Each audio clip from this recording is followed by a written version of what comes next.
দেশে দিন দিন বাড়ছে অনলাইন জুয়ার আসক্তি। এতে অনেকে নিঃস্ব হচ্ছেন, কেউ বা হারাচ্ছেন প্রাণ।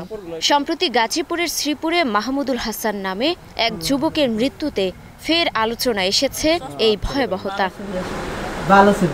জানা গেছে, অনলাইন বেটিং অ্যাপে সর্বস্ব হারিয়ে প্রতিবেশী ও বন্ধুদের কাছ থেকে টাকা ধার নেন মাহমুদুল। পরে সে টাকা শোধ করতে না পেরে মানসিক চাপে আত্মহত্যার পথ বেছে নেন তিনি। যার কারণে আমার নাকি আত্মহত্যা করছে, আর কোনো দোষ নাই, তার কোনো ইয়া নাই। চাকরি করে বাসায় আসতো, বাসায় এসে ও বাসায় একটু মোবাইল টিপে তার বন্ধুদের সাথে একটু ঘুরতে বেরোতো। শুধু মাহমুদুল নন, গাজীপুরে বেশ কয়েকজন স্কুল শিক্ষার্থী ও তরুণও অনলাইন জুয়ার পাশাপাশি মাদকাসক্তি এবং নানা অপরাধে জড়িয়ে পড়ছে। কেউ কেউ পরিবার থেকেও বিচ্ছিন্ন হয়ে পড়ছে।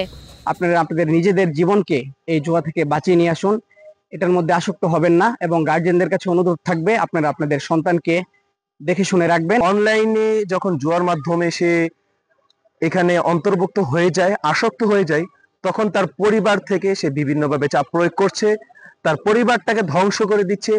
মোবাইল ফোন ও সহজ ইন্টারনেট ব্যবহারের সুযোগে এখন মেধাবী শিক্ষার্থীরাও এই ভার্চুয়াল জুয়ার ফাঁদে জড়িয়ে পড়ছে।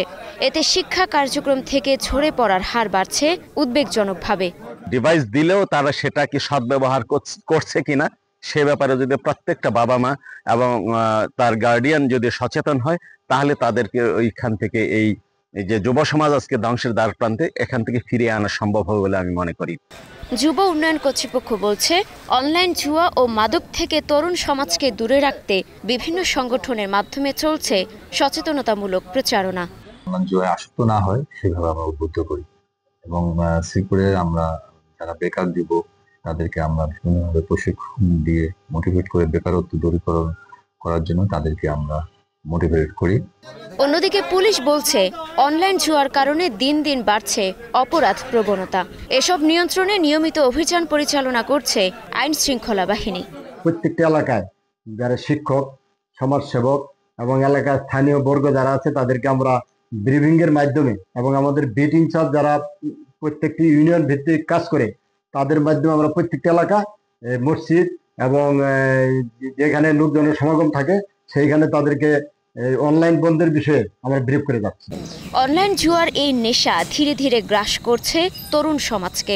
সচেতনতা, পারিবারিক বন্ধন ও কঠোর আইন প্রয়োগই পারে এই অন্ধকার আসক্তি থেকে মুক্তি দিতে। মুক্তা আক্তার, স্টার নিউজ।